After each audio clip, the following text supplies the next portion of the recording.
across the board, especially in lower income and middle income countries, when you increase population density, child health starts to go down, as well as environmental integrity. So the most marginalized and most susceptible populations are the one experiencing the population effects the most. So anyone who argues that it's all about the social dynamics and it's not fair to impart any sort of suggestions about overpopulation is completely oblivious to the direct effects of overpopulation in those countries that affect those people much more than themselves. So it's arrogance that defies description. That just shows you the success of the corporate capture is so pervasive and so ideologically complete that it has duped an entire generation of people. We have this ingrained idea that overpopulation is not only not bad, in fact, we don't have enough. And if we don't do something, the world's going to end. It's taking white and calling it black. The disconnect is gobsmacking.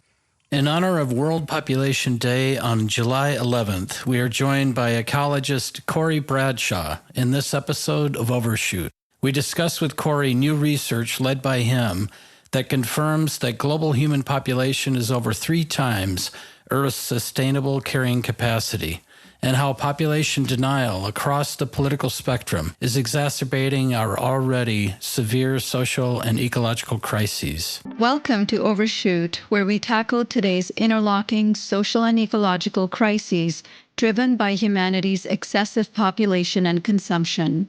On this podcast, we explore needed narrative, behavioral, and system shifts for recreating human life in balance with all life on Earth.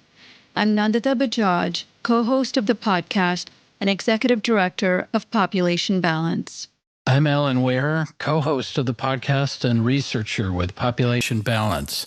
With expert guests covering a range of topics, we examine the forces underlying overshoot, the patriarchal pronatalism that fuels overpopulation, the growth-obsessed economic systems that drive consumerism and social injustice, and the dominant worldview of human supremacy that subjugates animals and nature. Our vision of shrinking toward abundance inspires us to seek pathways of transformation that go beyond technological fixes toward a new humanity that honors our interconnectedness with all of life. And now on to today's guest. Corey Bradshaw is an internationally renowned mathematical ecologist specializing in biodiversity conservation, sustainability, and future child health. He uses mathematics to bind disparate disciplines in the sciences and humanities to reveal and predict the behavior of complex ecosystems. His goal is to limit the damage to the biosphere caused by human endeavor so that future generations can maximize health, wealth, and well-being. And now on to today's interview. Hi, and welcome to the Overshoot podcast, Corey. It's so great to have you on. Nice to be here. Thank you for the invite. Yes, of course. And Corey, we appreciate how much your research interests in global ecology, biodiversity, and the impacts of human overpopulation on social and ecological well-being align with the themes we explore on the podcast. In fact, not surprisingly, many of our previous guests on the podcast have been co-authors with you on several of your research projects, and we especially admire your persistence in confronting population denialism that is rampant in academic and broader society, and keeping the topic of overpopulation, of course, along with overconsumption, on the forefront of your work. That's very much our goal at Population Balance, and we're excited about unpacking all of this with you. So, Corey, there's so many different papers that you've written. I know you've written over 400 different papers, and we are going to be touching on a few today across the different disciplines. And one of the first ones we'd like to start with is the underestimating the challenges of a ghastly future paper. You were co-author with past podcast guests, Paul Ehrlich, Eileen Christ, and Matthijs Wakernagel. And in that paper, you share evidence that future environmental conditions will be far more challenging than currently believed. Before we discuss future scenarios, could you help us understand where we are now in terms of the planet's general ecological health and biodiversity? Yeah, I guess that's kind of how I came to a lot of these topics is through the lens of biodiversity loss. So I've been studying extinction dynamics for the better part of 20 plus years. And what is constantly sort of brought back is the overall degradation of natural systems. And that's expressed through extinction, but it's also expressed through the precursors to extinction, which include population reduction, range size retraction, and overall ecosystem health. So what we call ecosystem function, basically things like how well a system will resist invaders, for example, invasive species. That declines as the condition or the health goes down. The expression of pathogens dabble a little bit on the microbiology side of things as well. And then from that, you kind of see that no matter where you look, it's human endeavor that is ultimately the cause. Now, we might be the distal as opposed to the proximate cause of these things. For example, we introduce cats into Australia and they eat all the small marsupials. Now, we're not killing the small marsupials directly, but because we brought in the cats, we are responsible. More direct things are like deforestation and koalas. It's a no-brainer. It's fascinating. I find that people try to look for all these reasons why koalas are declining in Australia, and they say, well, it's roadkill and dogs and chlamydia, which are all things that do threaten them. It's like, well, this is an animal that lives in and eats trees, so maybe don't cut down the trees, and you might get a little bit, oh no, but it has nothing to do with habitat loss, despite the fact that places like Queensland in the 2000s was a global deforestation hotspot. And Australia has probably the lowest tree cover of almost any country on the planet, barring completely desert countries. So we don't have a lot to play with. In other words, we have little left to lose, but we still like to cut down trees. And it just seems like there's a blockage there. And in some ways, that's analogous to the blockage with population. It certainly couldn't be our fault because we're trying to do the right thing. So we look for other explanations in a way to forgive ourselves passively of the responsibility of doing something about it. I think I've approached the human population issue differently than most people, especially demographers, because I have that insight from natural systems that I see. And to be honest, it's a very depressing picture. And I mean, I'm not afraid to admit, I have gone through depression. And that's actually a real thing, as I've discovered with people in my position, because every day we're dealing with bad news. And it does get to us after a while. So most of my colleagues in this space either have admitted they've gone through depression or have sought other sorts of treatment because of that PTSD.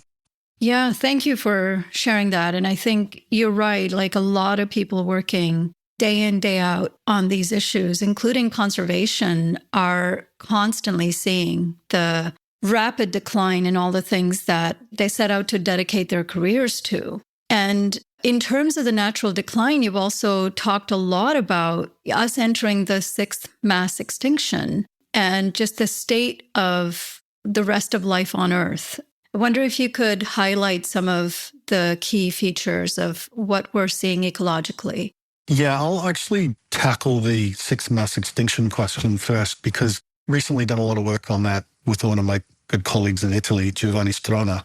We've really just sort of dug into the mass extinction literature a bit better and done some more empirical models looking at more about the extinction rates versus what we call background rates. Now, evolution creates new species through speciation, and that can be a whole host of processes. And then species will go extinct. And the fact that we have lots of species today is because speciation keeps slightly a pace of extinction, right? So there's slightly more births than there are deaths. Otherwise, there would be nothing here, right?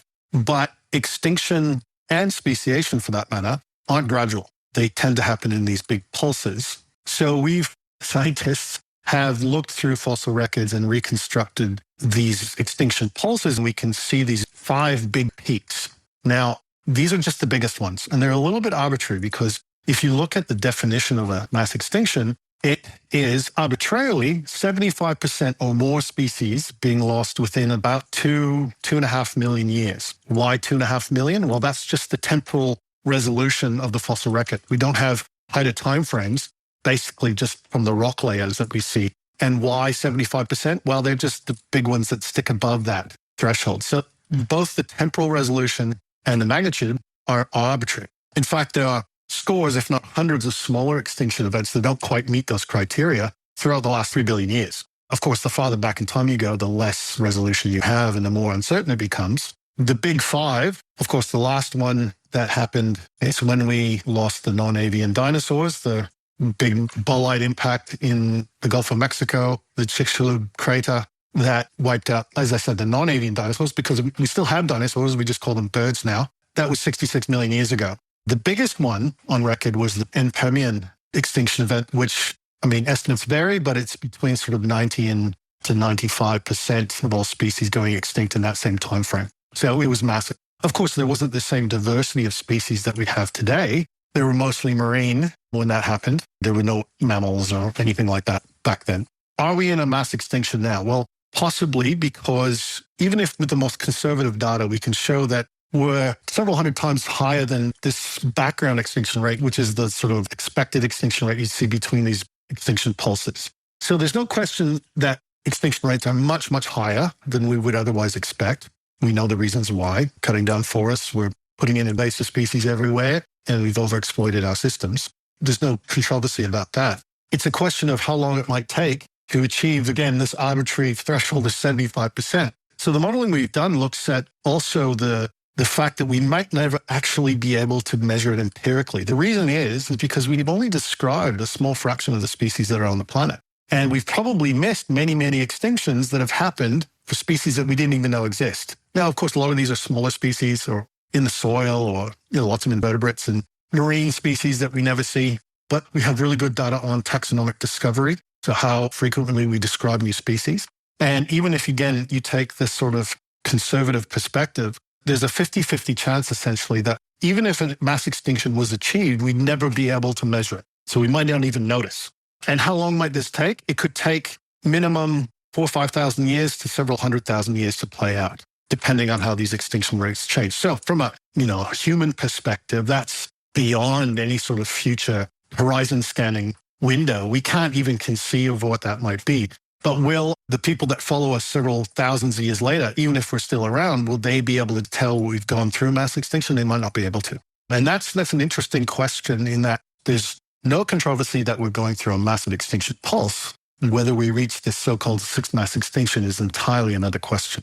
So that's just a bit of background. If you look at the more proximate estimates of biodiversity loss, pretty much any metric you look at, whether it's proportion of threatened species, which is the threat of imminent extinction, vulnerable, which is things could go badly, but there's a good chance we could reverse that, to critically endangered, there's hardly any of them left. Very likely that they'll go extinct in the foreseeable future. We're talking decades, maybe centuries at most. So we have a sort of a range of these, and they're really very well-established criteria. And across the board, every time we measure something, these proportions go up. Doesn't matter what group of species we're looking at. Some of them are higher than others, like corals are not doing so well. Amphibians, about half of amphibians are threatened with an extinction. I think birds are something like 20%. Mammals, probably more like 30%. So there's two concepts in conservation biology that are appropriate to mention here. One is called the declining population paradigm, and the other one is the small population paradigm. And let me explain.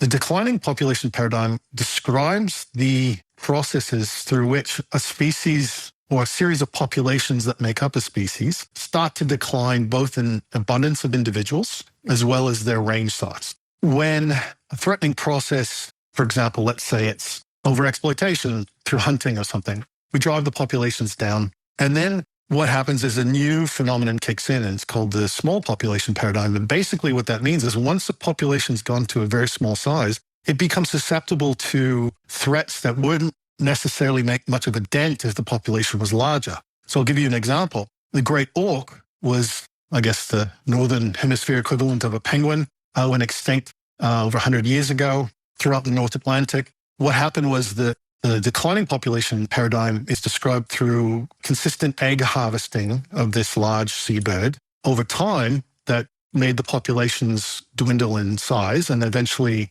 the range retracted to one small islet off of Iceland. Now, that islet was the last remaining population, and it blew up in a volcanic eruption, wiping out the last remaining population. Now, the immediate cause of extinction was the volcanic eruption. But the reason why it was susceptible to that volcanic eruption is because we had made it decline to such a small size in the first instance.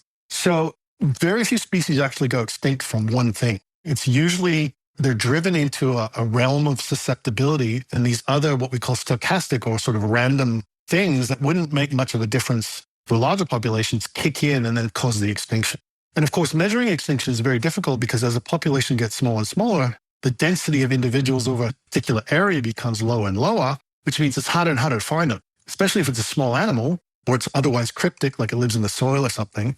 So finding these very small populations and measuring the trajectory of extinction is extremely rare, which is often you get these, well, you haven't measured X, Y, and Z as well. It's because it's bloody difficult. But from first principles, we can work it out pretty well. All this to say that no matter where we look, I'm just so far talking about the biodiversity elements, but if you look at freshwater availability, if you look at climate change, if you look at pollution, all of them are going in the wrong direction. We have maybe localized improvements here and there. Certain legislation brought in decades ago. We can see, for example, in Europe, we see the phosphate loads on a lot of the lakes have declined over the last 30 years, but simultaneously the temperature of the water has gone up. So there are local improvements, but globally, nothing's improving. It's all going the other way. So I think this is why we invoked the term ghastly, is because we can't see any future that's not shittier than today. And, I use that term loosely in sort of half facetiously, but what gets me out of the bed in the morning now is that I finally, over time, accepted that I can't make the future better, but I can potentially make it less shitty. That gives me purpose. And I think most of my colleagues have switched from a we can fix it to a we can make it less shitty. And that's really what drives me today. So once you make that acceptance, it becomes a little bit easier to do your work and less daunting, because I'm not going to save the world. I know that, my little sphere of influence, but maybe I can make someone's life just a little bit less hellish. And, I have a daughter. Like any parent, I want her to flourish, but I can't shield her from all the dangers in the world. But what I can do is maybe try to make her future just a little bit less overwhelming. That's it. That's all I can do. Yeah, and you've been through, as you talked about, kind of the depression of being with this so intensely for so many years and coming to this understanding of how ghastly it will be. But as we all know, there's a lot of mainstream culture that doesn't want to see it, the ghastliness. And your paper, Underestimating the Challenges of Avoiding a Ghastly Future, received some commentary, and you and your co-authors later published a response to those criticisms. Could you give us an idea what was their critique and how did you respond to it? Well, to be honest, I don't think there was much substance in that critique. It sort of expressed that kind of denialism we're talking about in terms of the capacity of humans to change their trajectory. So the people that wrote that were arguably more optimistic than we were. And I think they've put too much stock into human ingenuity and in a way to the technological component of the so-called IPAT fix. IPAT, John Holdren and Paul Ehrlich came up with the concept, and it's a very simple one, that total impact is a product being a multiplication of population size, what they call affluence, which is essentially consumption, and the technological capacity to deal with pollution and damage. Essentially, it says the damage we do to the planet is a product of all of these things. But people think that if you can tweak the T part of IPAT, the technology, and make it better so that we do less damage, then we can counter the worsening effects of increasing population and consumption. And there's two concepts we need to talk about here. One is the idea of the Kuznets curve. The idea is that as an emerging economy starts to exploit its natural resources, and it does a lot of damage. And then the idea is that as the wealth increases from this natural resource exploitation, so too does the pollution and damage that it does to its natural systems. But at some point, it gains enough material wealth to buy better technology that does less damage, lower pollution outputs, and less damage to forests and wildlife, for example. Better education of its citizenry, which would lead to a higher valuing of natural systems, and therefore, at some point of some mid-range wealth per capita, that damage curve starts to go down again. And the idea is you get this nice U-shaped curve. Well, it's lovely in theory, but it's unfortunately complete bullshit. We have no empirical evidence whatsoever that damage will decline at some threshold wealth. It turns out that the richer we get, the more damage we do. And this is the second concept I wanted to invoke, and this is the Jevons paradox. The idea that when we increase efficiency, we need less energy to do the same amount of work. We should be creating, again, this lower damage output because we're more efficient, right? You put in more efficient light globes. So we use less energy for the same amount of light output, right? The problem is that human nature being what it is, when we become more efficient, we use that as an excuse to consume even more.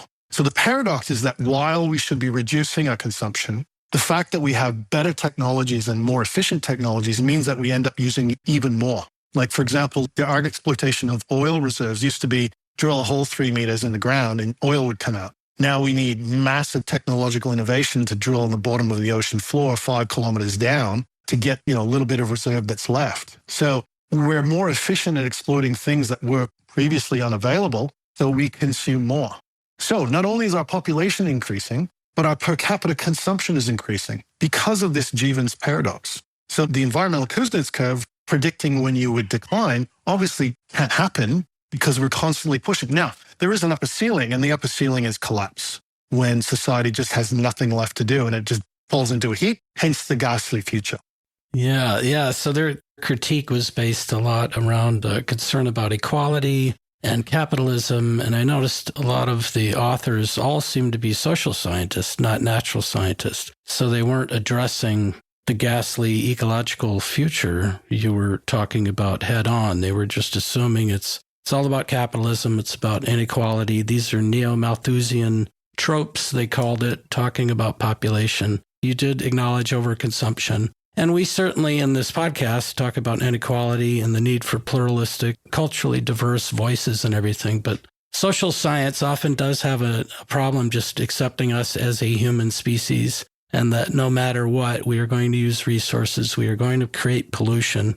Well, yeah, a subsequent paper we did write, Saraswati et al. In Frontiers in Public Health, we outlined all of the social inequities associated with population increase. And it turns out that the greatest damages are done, of course, to the poorest and most disadvantaged people through things like overconsumption elsewhere and high population size. So I'm part of a group called Future Child Health based out of the Kids Research Institute in Perth.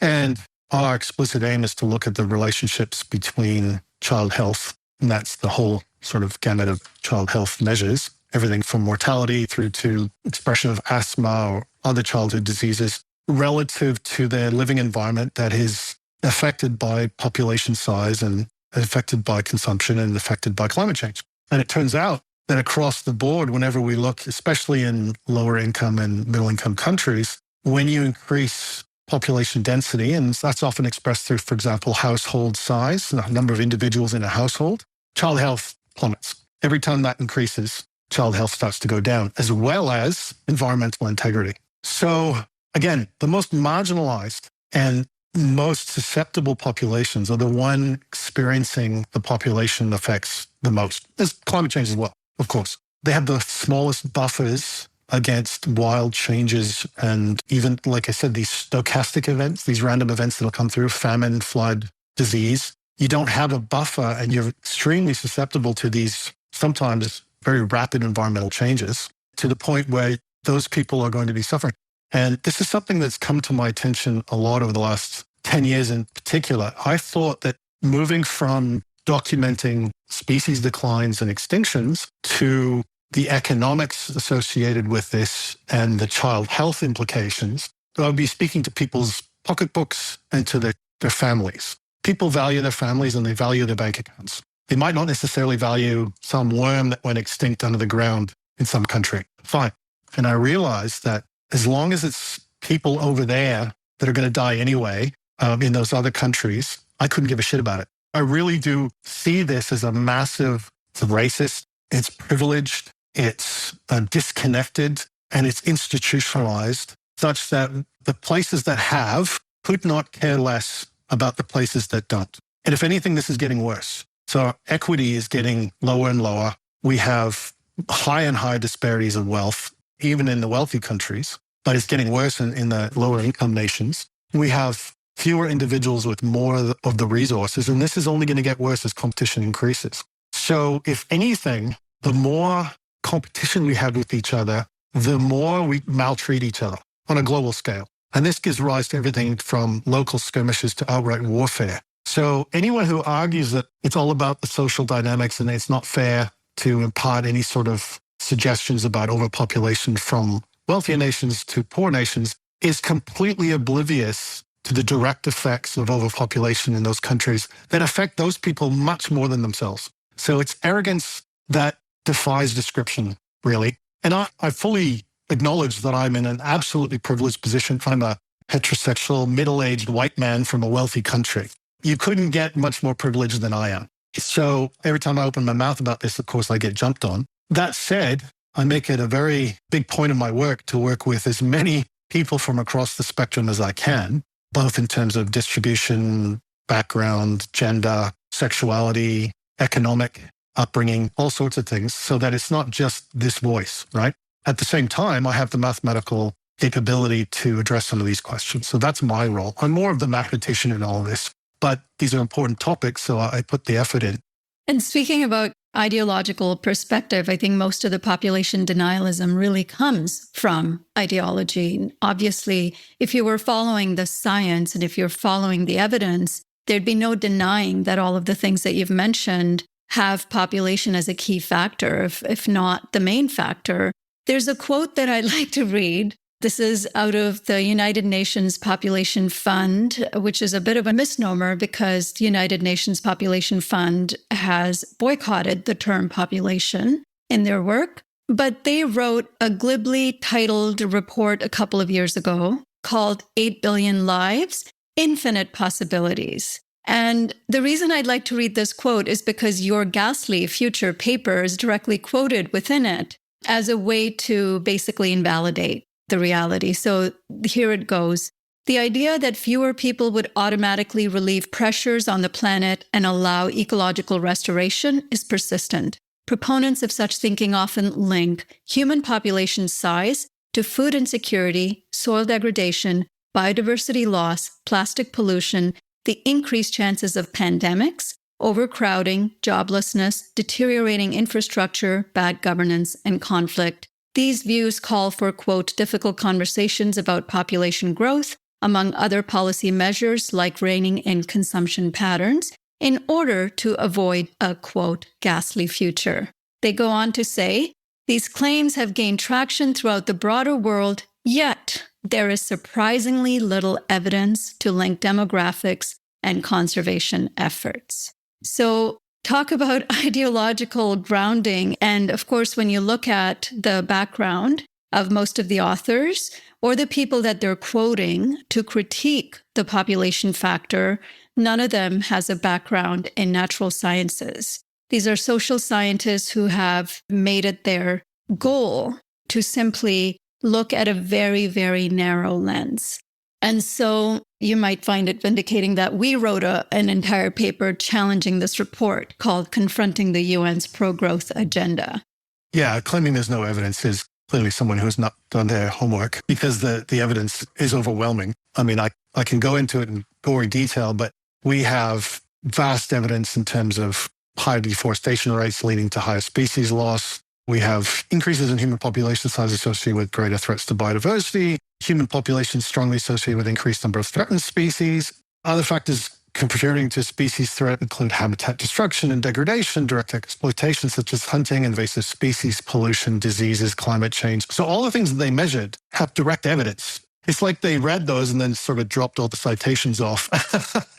So, I mean, that's just selective cherry picking about what they want to believe. So it's an ideological perspective. And the UN is very interesting in that respect. So I'm doing more and more work in some of the UN context. Our group is visiting a lot of the UN population forum that are happening. And yes, the population is still very taboo. It's a cultural thing within the UN, except for the people that are actually in those countries banging on the table saying, actually, population is important.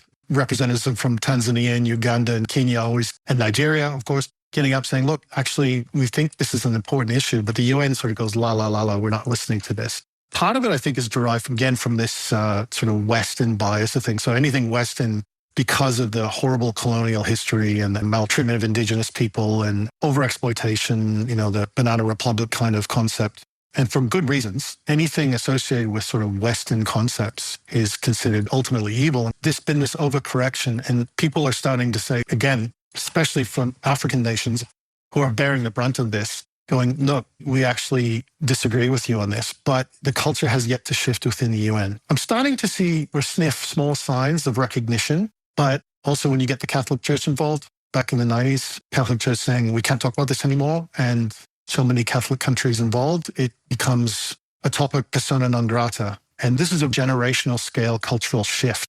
And so it's not going to switch back anytime soon. But as our pressures mount and these kind of papers come out all the time, they're easy to rebut, though, as you rightly pointed out, because they're so full of errors and ideological perspectives and cherry picking that once you sort of expose the empirical fallacy of what they're saying, then you can move on. However, just like you're not going to change a climate change denier's perspective based on data or evidence, you have to appeal to the emotional or the ideological side and convince people that actually you're a human being too. And I think that's a lot of the part that's lost, is that I might be a heterosexual middle-aged white man from a wealthy nation, but I'm a person too, and I have emotions and feelings, and I care. And I have a daughter, and I have family. I have little dogs and cats, and I have empathy, despite people labeling me as a computer automaton that merely wants to explain the world away with mathematics. And putting a human face to it, I think, is really important. And so these conversations are really important, because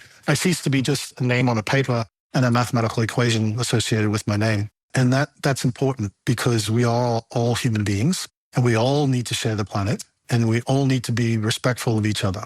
And it's down to that respect, I think. So, it works both ways. If you want me to respect you, I expect some respect in return. Yes, totally agree. And you were just starting to go into the question about the impact of human population densities and the effect of those high population densities on animals' declining populations, biodiversity, and extinction. And I wonder if you could elaborate on that a little bit more. Yeah, well, there's lots of ways to measure this. You think about high density living in general. You look at any country in the world, any city, you don't see a lot of natural spaces left around it. There's this exploitation that sort of grows out from the center. There's massive deforestation usually, and that's one of the key contributors to terrestrial biodiversity loss. But of course, then you get overfishing, you get the marine pollution, and these are point sources, of course, for massive carbon emissions. So every time you've got a human influence, and this human influence can be industrial in scale, even if it's remote, for example, remote logging, remote mining. We'd love to do that in Australia. You fly in, fly out, and destroy a place in the desert, and then no one sees it because 80% of Australians live on the coastline. It's this idea that out of sight, out of mind. Forest companies do this all the time. They'll log massive sections of forest and they'll leave strips along the highway so you can't see what they did. This is a common practice. What do they call it? Aesthetic logging or something like that? There's actually a term. But, national parks, if you have high densities of humans around national parks, those effects penetrate into the national parks and threaten the species, and they go extinct even within the park itself, assuming that the park actually has some sort of component of protection. Many national parks, unfortunately, are just paper parks and don't really restrict human endeavor.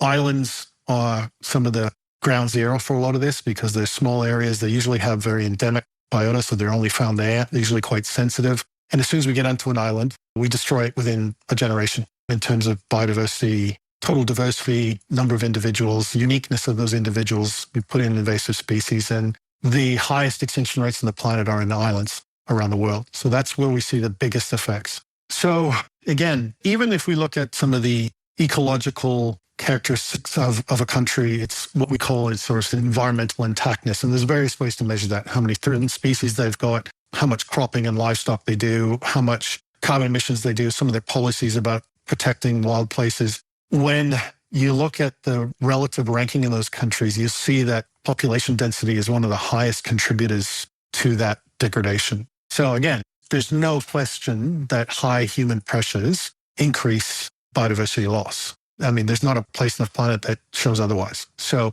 find it almost astounding that anyone could claim otherwise, because there's so much evidence. Now, it might be that there could be a disconnect, both a temporal lag as well as a downstream effect. So as I said, I mentioned the cats before in Australia. We put cats here and they spread and they cause the damage, but we are the source of the cats. There's 3 million cats, give or take, in Australia now across most of the country. And none of the species here evolved for a cat-like predator. So Cats evolved about 20 million years ago, cat-like ancestor in Middle Asia, and they spread to all continents except for Australia and Antarctica. So when cats got here, they've done massive damage as a result. Australia has the highest mammal extinction rate in the world, mainly because of cats. One thing I found alarming in your discussion of population densities and biodiversity was the time lag that I think you mentioned somewhere. It could be a full century kind of time lag, and maybe that fits in with, well, what you've written about co-extinctions and the declining populations. You don't see the Jenga tower having all these species removed and then collapsing, but it's happening, right? Or it can happen over time. Yeah, so one of the concepts that, again, requires a little bit of explanation is this idea of redundancy. So most intact ecosystems, and when I say an ecosystem, I mean the entire biological community, and I call it a community because they're linked. They're linked through what we call trophic relationships, so who eats whom. They're linked through competition. They're linked through symbioses. There's facilitation, like an epiphyte growing on a tree, for example, or a host and a parasite. We might think that's bad, but actually parasites are some of the foundation species for many ecosystems. And without them, we would have far fewer species. They provide a lot of control. Just like a predator might control a number of herbivores in a savanna, parasites have a very strong influence on the distribution of their hosts and how they interact with each other. So in systems with fewer parasites, we tend to see lower host diversity. So that aside, that whole connection of all the species, their relationship to the microclimates, to the soil, to the type of vegetations that's then, of course, I'm including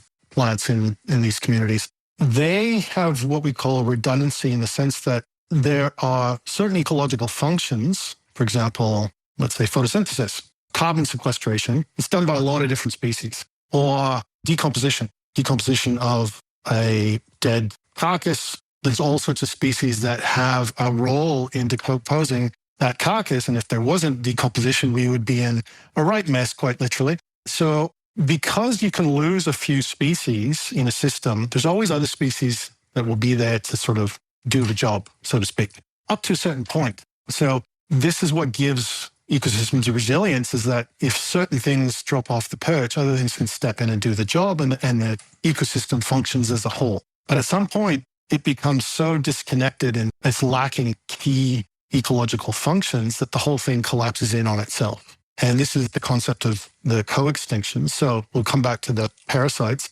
If a parasite's host dies out, and most parasites are very host-specific, meaning they only infect one species or are capable of doing so, then, of course, those parasites will go extinct. Or think of certain bee species only pollinate certain flowering plants. If those flowering plants go extinct, so do the bees. Or if a predator that specializes in one type of prey, the prey species goes extinct, it will too go extinct. But there's usually a temporal lag. So through these co-extinctions, you get this slow degradation. It's kind of like, you can think about like a lung with cancer. And the lung functions with small amounts of cancer, but as the cancer spreads throughout the lung system, its overall efficiency declines to the point where you get death. It's not the fact that there's cancer at the beginning that causes the death, it's the slow degradation of that function. And when you also see this idea of resilience in terms of, we're talking about the small population paradigm, is that in an intact, healthy system with lots of redundancy, when you get a disease come through or a cyclone or a bushfire or something, or an invasive species, it can resist that damage, that destructive force much better than when it is partially compromised. For example, if you have lung cancer and then you get pneumonia, you might be able to fight off pneumonia without the lung cancer, but if you've got the lung cancer and then you get pneumonia, you're probably going to die, right? It's that 1-2 punch or 3, 4, 5 punch that knocks you out. So we see these systems that can take a long time to become so damaged that we start to notice that we failed to see the lead up to that. It's like, again, I'll use the cancer example. Failing to see the cancer in its early stages when there's no side effects, it's not until it completely compromises the system that you can notice, oh, I've got cancer. Unless, of course, you're screening all the time. And this is what ecologists do. We screen these systems to see what ecological function is doing at various degrees of degradation to see how close we are to this sort of collapse component. We see this also even in things like the economic damage of invasive species. You get these long lag times where they're not doing much damage. And even the population is growing. And at some point, it just sort of takes off exponentially. And we see this massive damage and then, crop failures and all sorts of things, or termites eating everything or what have you, or varroa mites attacking all our bees. Or we have tens of thousands of invasive species around the planet, do lots of damage, cause over $1.5 trillion of damage per year globally. But it's never immediate. So our job is to notice the signs. Just like, you'll go get checked for bowel cancer regularly if you're smart. And, if they catch it early, they can do something about it and your chances of survival increase markedly. But if you leave it and you don't do the detections, then once they do detect it, it's probably too late. And this is exactly what we do as ecologists. Now, of course, ecological systems are extremely complex. The old expression, it's not rocket science. Well, it should be, it's not ecology. Because rocket science is actually pretty straightforward. It's a formulaic physics relationship. Ecology is chaos theory. We're trying to predict the behavior of systems with millions of species with all sorts of different non-biological components interacting, weather, climate, temperature variation, all sorts of things, soil composition, decomposition rates, hydrological flows. And we're trying to tell you what this is going to do in 10 years. Yeah, it's a challenge. So change your expression to it's not ecology. And this is why ecology is basically chaos theory mathematics these days.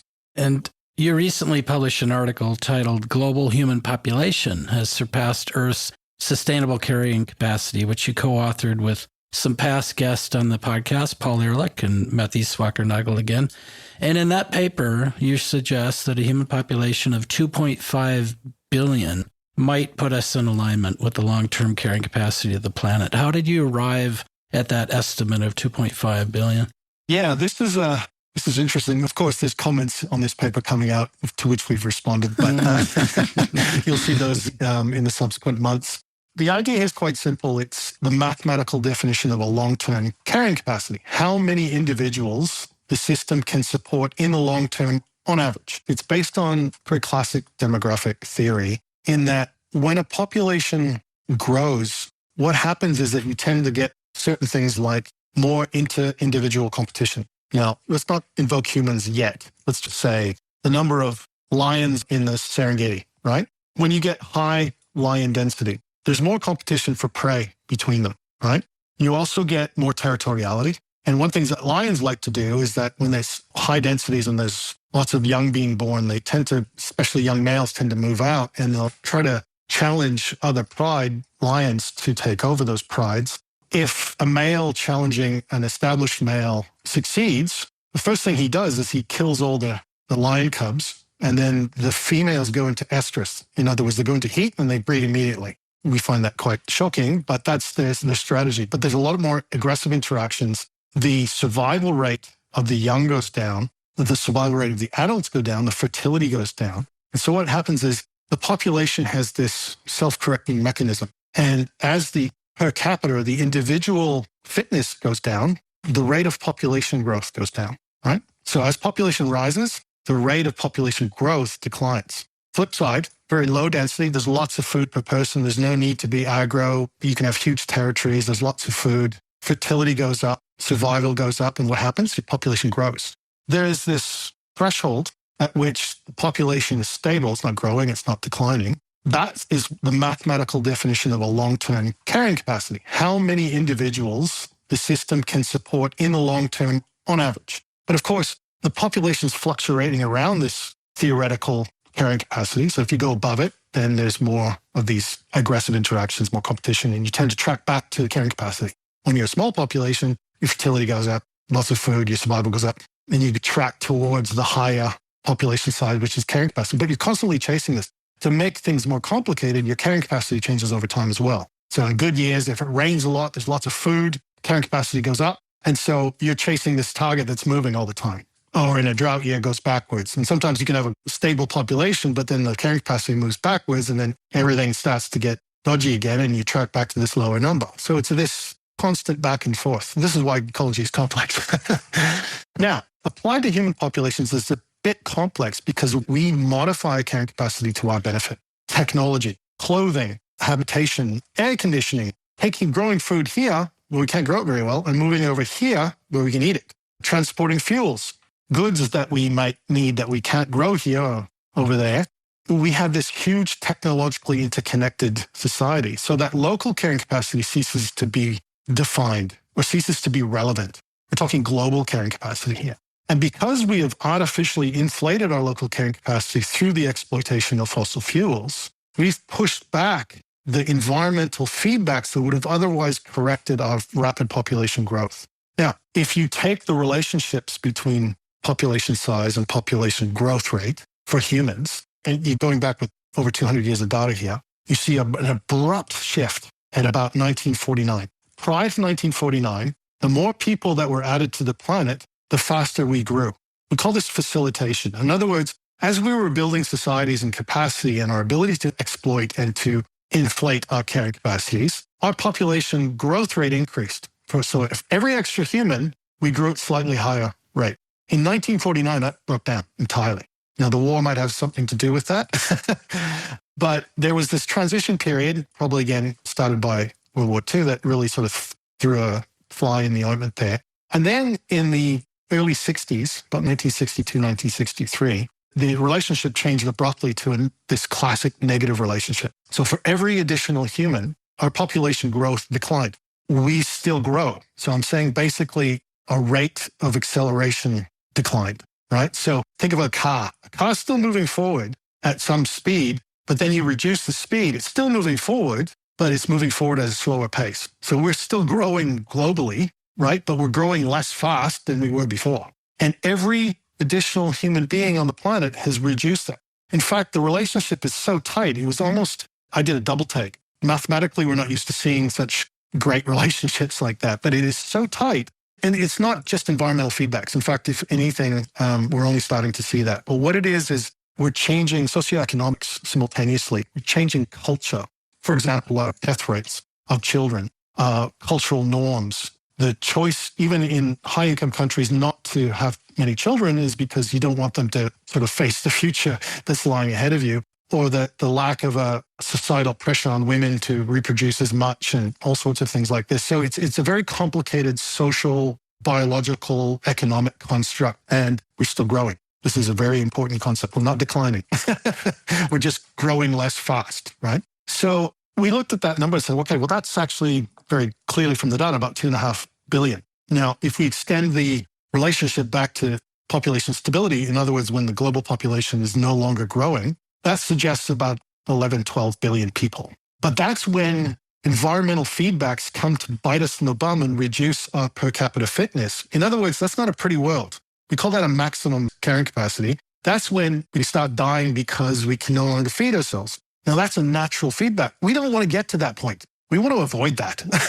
So if you look at these smaller population numbers, now it's not just this approach that we use to do that. If you look at the global environmental footprint, so Matisse Bakenagel's contribution there has been amazing. It's the replenishment rate of the resources that we exploit every year. It turns out we're about 3 times what we should be towards only consuming 1 Earth per year because we only have one. We're currently at about 1.5 globally. Australia is like 4.5 and America's over 5. And if everyone on the planet behaved like an Australian or an American, we'd be 3 or 4 times higher than the global average. But that also points to about that 2-3 billion range. If you look at the economic analyses that estimate based on the distribution of wealth, we could redistribute that wealth to the point where everyone would have enough for their needs. It's also about 2-3 billion people. So we get a convergence of these numbers over time. And of course, it depends on a lot of things. It depends on what we accept as an acceptable future. What lifestyles do we consider acceptable? So there's values in this, there's normative components, there's ethical considerations as well.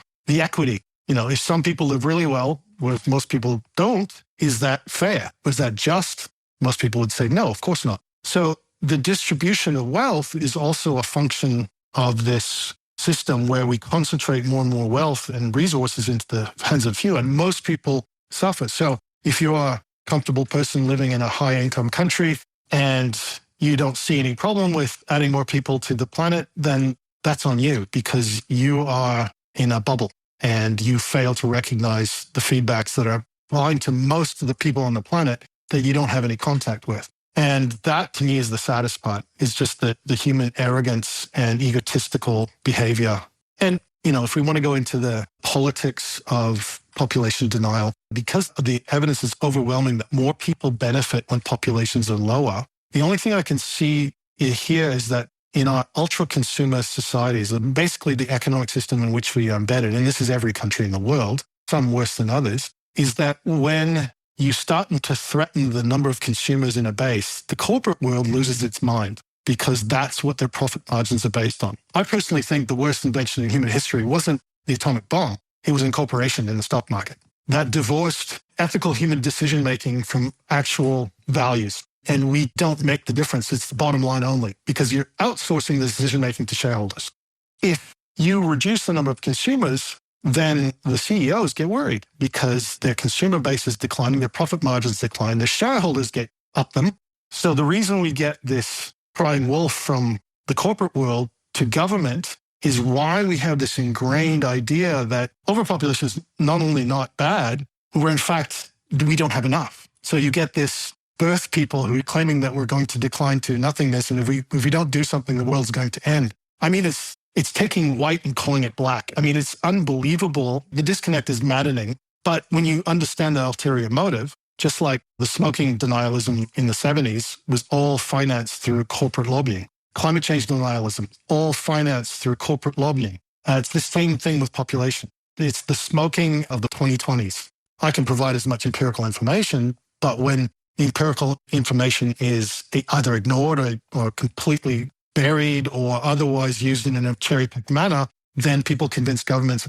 Even our publicly funded radio and television, the Australian Broadcasting Corporation, ABC here, completely repeats this mantra, this meme. I hear something on the news maybe every 3 months about it. It's the population crash that's going to happen, the economic damage that's going to result as a function of low birth rates in this country. Oh my God, it's the end of the world.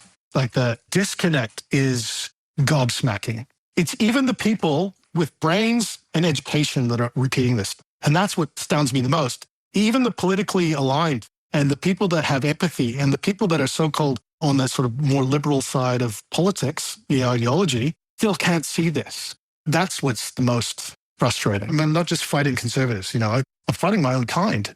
Yes. Our fight constantly is with the so-called progressives for absolutely buying into the low fertility panic and saying things like decades ago we had an overpopulation problem and now we have an underpopulation problem. And here we are screaming, we didn't stop having an overpopulation problem and we do not have an underpopulation problem. And this is, NPR and New York Times and Atlantic, all of these liberal outlets.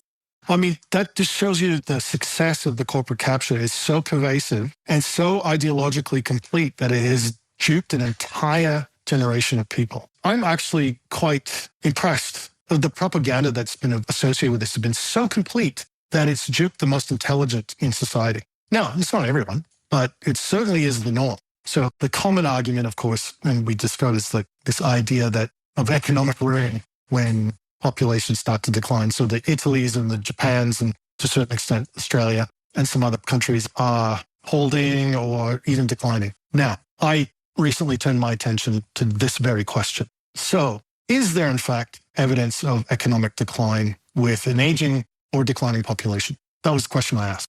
And I teamed up with two very competent economists. What we looked at is both country within country and country comparisons, as well as the time series within a country about the age structure in those countries over the last 30, 40 years. In some places, much longer than that. We had over 100 years in some countries. And various metrics of wealth and productivity, including things like number of patents, the research and development investment, which are standard measures of productivity, different measures of wealth. We looked at the Gini index, which is the distribution of wealth across citizens. We looked at years of healthy living. We looked at the human development index that was corrected for environmental damage. It's a better metric of wealth. So we looked at about 12 different metrics of wealth and productivity related to a population growth rate in a country over time and the change in population structure. So it's a thing called the dependency ratio. It's the idea that the number of people that aren't working, so outside of the working age, so let's say 18 to 65 are the working population. Anything younger than that or older than that are the dependent population, which in itself is bullshit because for lots of reasons. Children are expensive. Retired people actually contribute to society. They're not parasites. The value of volunteering is never put into these metrics, so on and so forth. So this is a very brute measure. But even if you look at this very standard definition of the dependency ratio relative to the rate of population change and to these changing metrics of wealth and productivity, every single one of these metrics is higher in the older and the lower growing countries.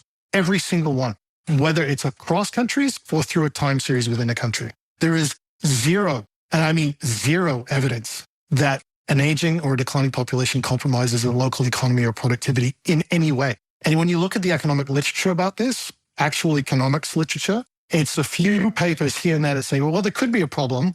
We don't really know. No one's, of course, bothered to look at the actual data. And then they say, well, with a few policy fixes, it could be okay. But it's going to be a disaster. Yes. And when you look at the data, there is no problem. And if anything, it's the opposite. The younger a country, the more problems it has. The lower productivity, the lower wealth, the lower longevity. The older and slower growing a population, the better it's off.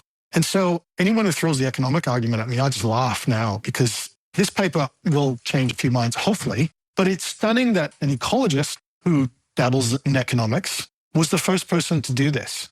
Why? Because people just assumed it's a disaster. They didn't actually bother asking the question, is this real? Because this complete capture of society about the fact that it has to be bad. It's an assumption. And if you look at any of the economic literature that treats it, it's an assumption that's made implicitly or explicitly from the outset without any questioning of the paradigm.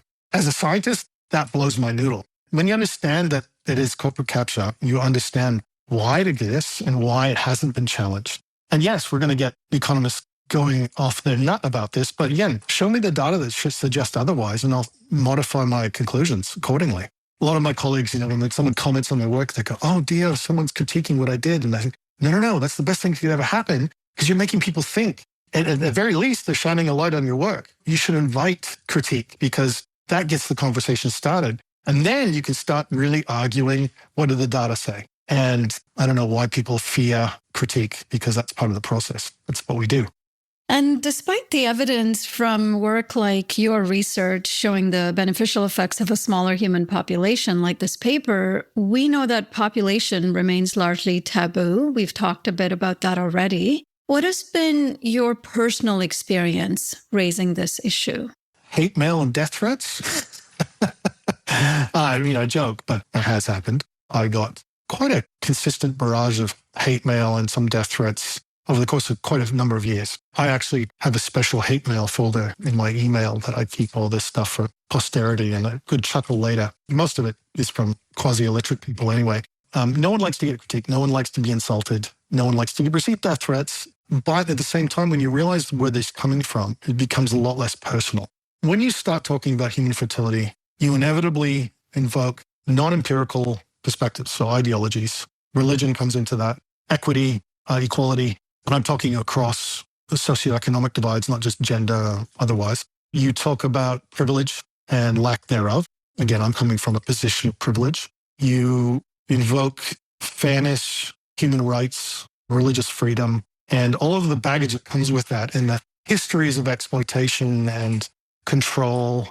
Those are invoked in the mind. And so people get very defensive. The frustration, I guess, comes with colleagues who would otherwise think would have a broader capability of accepting different concepts than what they classically believed and abandoning beliefs for empiricism. But we still are all humans and we still are subject to our pasts and histories and exposures and ideologies. There's no such thing as a perfectly objective approach. I always say to my students, science is the pursuit of subjectivity reduction because objectivity, like perfection and infinity, is unachievable. But we can reduce subjectivity. So that's what I try to do. As we get new data, we update our hypotheses and the theory sort of grows out of that body of evidence. That's not just one paper or one analysis. It's a whole body of evidence. And I think we're getting better. We have longer time series of data. We have better measurements than we did, say, even 20 years ago.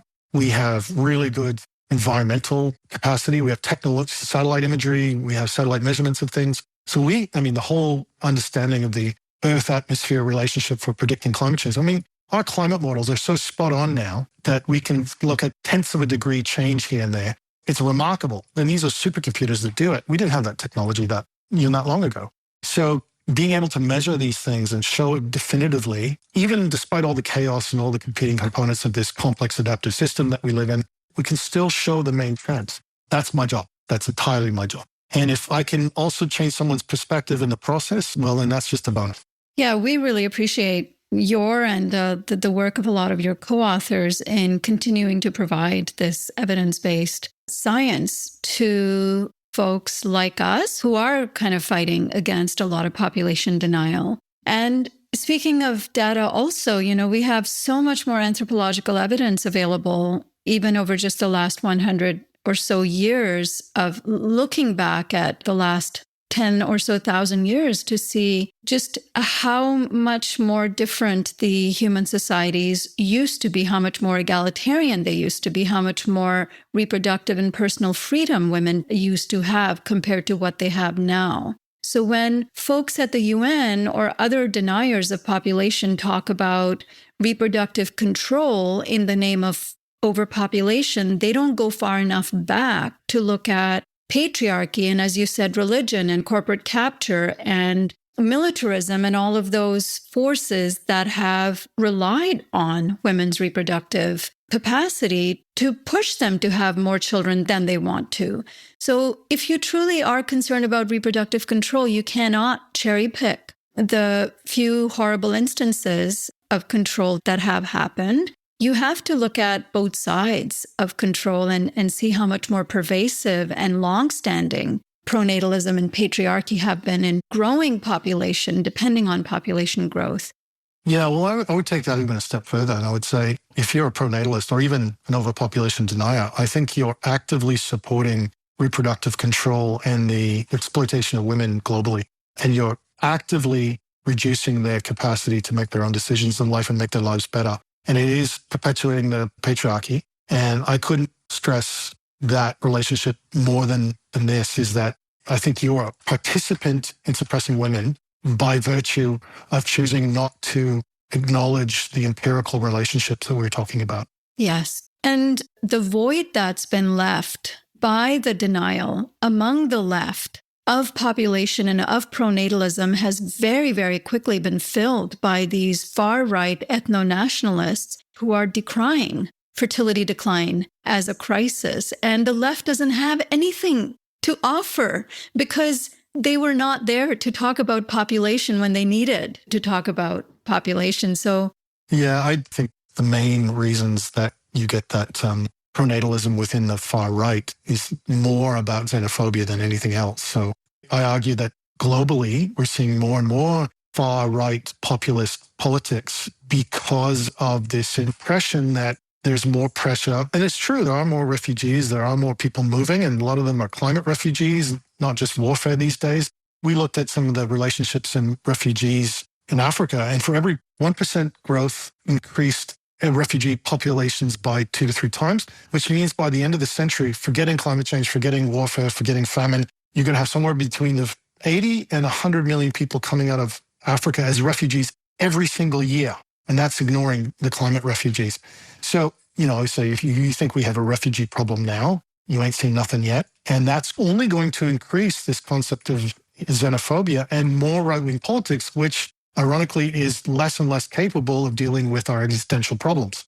This is why we saw this political spiral downwards within the Ghastly Future paper, is that we have less and less capacity to deal with increasingly complex problems because we are choosing to believe a certain scenario about immigration, and that's coming from a place of xenophobia. Now, would there be fewer immigrants if there was lower population? Yes, but that's not what's the immediate worry here. The immediate worry is it's racial, it's protectionism, it's nationalism writ large. And that's the immediate expression of those largely racist values. And, as we get into a higher and higher competition, more and more conflict will arise, and this will happen even more. So I don't have a very optimistic outlook here. Yeah, and you've talked about stepping out of your comfort zone of just mathematical modeling of biological phenomena to more economic policy, health, politics, I suppose more broadly. You're speaking to the public, policy decision makers. What does that process of stepping out of your comfort zone look like for you? And do you have any lessons from that experience that might be useful to other academic scholars that want to engage the public more broadly? Well, most people don't like to shift gears. I think it's partially due to my being somewhere on the spectrum. Not sure exactly where, but many of us are in academia, that I get distracted very easily and I also get bored very easily. The one thing that allows me to shift gears as well as much as I do is the mathematics, actually. So that's the constant. That's the backbone. So if you can measure it and turn it into a number, I'm your guy.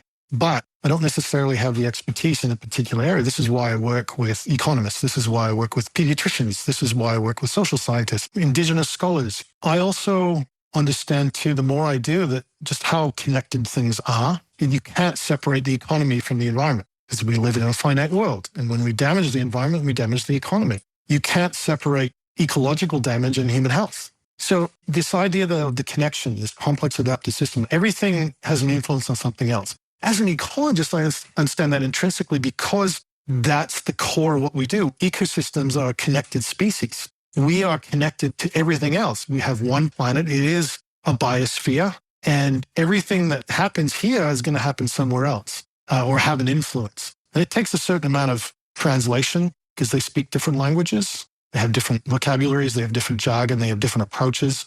And so the way you do it isn't necessarily the way I'm going to do it. And when you say something, I don't exactly know what you mean. And so in a lot of ways, because you are challenging people to define exactly what they mean, they become clear on what they do. Like the old saying, you never know a topic better than when you have to teach it. And that's what really brings a good, robust, I guess, more holistic way of dealing with these bigger cross-disciplinary problems. And we're forced to be clearer with each other. So you have already kind of mentioned it, but you see things getting much worse before they have a chance of even getting better, as you talked about with the ghastly future. So what does getting much worse look like to you? And what would be your dream list of how to make things at least a bit better? To be as succinct as possible, I think a common misconception is that the world will end in a bang and that societies will crumble and we'll all be clubbing each other over the head with sticks and eating our young. The term collapse is a very loaded, charged moral perspective. And, if you watch a lot of Hollywood dystopia films, your idea of what a collapse would be different than, say, mine. But essentially what it means is that your standard of living declines. How much it declines sort of depends where you start from. It also is a generational disadvantage or generational inequity in that my children or my child is probably not going to have the same opportunities that I have. Now, in a wealthy nation, does that mean she has fewer job opportunities, but still is a pretty good life? Perhaps. For someone living in, let's say, Pakistan, that might be the difference between life and death, right? So it's a relative change to something that's worse. And the more wealth you have, the more you're buffered by these changes. So your relative decline might be the same, but the absolute decline is completely different. So most people's standards of living will decline. How much sort of depends where you are and where you start from. Will there be more economic shocks? Yes. Will there be more climate disasters? Yes. Will there be more conflict? Yes. Will there be more refugees? Yes. All of these things will cause problems for some people some of the time, and other people, like if the Strait of Hormuz gets blocked and everyone's petrol prices go up, or COVID is released and the entire world shuts down for 2 years. These things will happen with more frequency. So we adapt, we modify. I might not be able to get my mangoes in the middle of winter, which I shouldn't be doing anyway because of our globally connected system. But, at the end of the day, I'm not really suffering. So that will get worse and worse with time, to the point where if our population is allowed to increase to the point where we think it will, and climate change progresses at the rate it is, and extinctions increase as we expect they will, there will be some time in the future where there will be real mortality level shocks to the system where vast numbers of people die. Our lives will become shittier. And that's really my point and I like to call myself an optimistic pessimist in the sense that the world will be shittier, just how much depends on us. And so I can't really give you a prognostication about what the world will look like in 2070 or later, because I don't know. All I can say is that all the lines are converging on a shittier future. And so we can delay that somewhat, or we can reduce the shocks. And again, what do you define as a shitty future? If I have everything I need in my little house and I don't get to travel and I don't get to eat mangoes in the winter and I have a more restricted diet and I don't eat in a restaurant every 3 days, I still might be happier. I don't need all those other things. But our society is so charged towards more is better, more stuff, more things, buying, traveling, eating things that are exotic. At some point, for most people, it won't be possible anymore. And to be honest, most people on the planet don't live like that. Very small proportion of us that does. And we tend to forget that's not how the vast majority of people live. And I guess a little bit more of forced equity here might not necessarily be a bad thing. I think we need more objective definitions of metrics that measure society's performance. And things like healthy years of living is a really good one, because it's about being alive and in good condition. And that's really ultimately the point of life, is to be healthy and happy. I mean, yes, the impulse to reproduce notwithstanding, but if we're healthy and we have a reasonably long lifespan, then that's kind of the thing we should be trying to achieve for the highest number of people. And that doesn't mean high consumption. It just means living healthily. And, simpler kind of metrics. No one metric covers all aspects of life. Of course, the complexities of what makes us happy, what makes us sad, what makes us fulfilled, what makes us feel like a success, what allows us to get out of bed in the morning is different for everyone in every society. But a little bit more choice for people that don't have a choice, and a little bit less burden of disease, and the capacity to make something of your life that you feel is worthwhile. If we had a little bit more equity around the world, I think we'd be going a long way towards some of these goals. And so that's what I'm trying to focus on, is the human well-being aspect. And how you measure that, again, is very complex and it's down to choice. I focused on a few things: economics, child health, fertility in women. Those are the kind of things that I think are good and fairly easily measured proxies for some of these things. But of course, it's the totality that counts. Yeah, it's an admirable answer, I think, because the way you're also framing the issue of declining situation ecologically and socially is to not fall into a state of, if I can't do it all, then I shouldn't do anything at all. It is about incremental change within our sphere of influence and removing that kind of grandiose vision of, I need to be able to have a huge impact. And you spoke a little bit about the experiences of PTSD that you've had and the sadness and anger that you've experienced in response to what's happening to life on the planet, human and non-human. How do you deal with that on a day-to-day basis? Medication. Yes, again, not ashamed to admit, a little bit of medication keeps the ship sailing smoothly, but it's also standard things for good mental health: exercise, eating well, getting out of bed with some purpose, and doing something that I think can possibly do someone some good. Friendship, family, those kind of things are important. Some squalls from time to time, but generally speaking, I'm much better than I was. I think we live in this society where hero culture is celebrated. It's very sort of Hollywood. The hero comes in and saves the day and massively everything changes and everyone has a better life as a result, or they're less threatened. That's not how life works. We don't have heroes like that. It's all of us working together. And the increments aren't necessarily making things better, but they're making things less worse. Yes. Corey, this was such a fantastic interview. Thank you so much for remaining so steadfast, dealing with some of these very complex and often difficult conversations.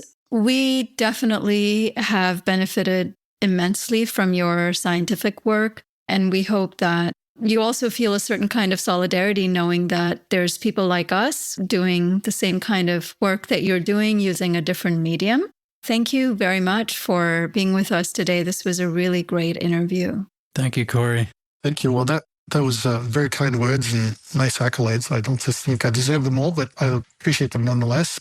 And it is very validating that you want to talk to me and that you're using the work that I'm doing. I mean, as you said, there is a community of people, and not one person or organization can do it themselves. So it takes a large group of people to work together, and in different media, because I don't have the influence you do. You don't have the toolbox that I have, for example, and that's why it works well. So thank you very much. I very much appreciate the invitation.